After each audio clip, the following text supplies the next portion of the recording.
শিল্পকে আমরা খুব সস্তা করে ফেলেছি। ভাইরালের কথা বললো, ভিউ এসেছে সমাজে, একটা ভালো অ্যাক্টর তারও কিন্তু সুযোগ কমে যাচ্ছে। একটা দেশ এটা সংস্কৃতির কারণে স্বাধীন হয়েছে। পৃথিবীতে অনেক সভ্য জাতি আছে, কিন্তু তারা কিন্তু সংস্কৃতিবান না।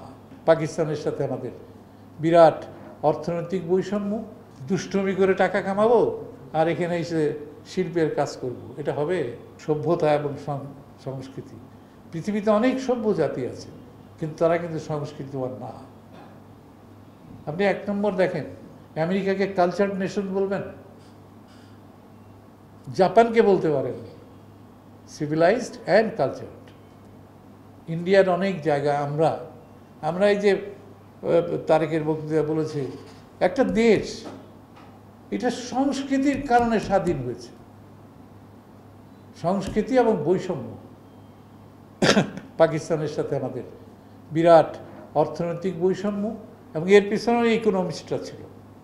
সেই ইকোনমিস্টদেরকে আনা হয়েছিল বাংলাদেশের প্ল্যানিং কমিশন, তাদেরকে তাড়িয়ে দিল।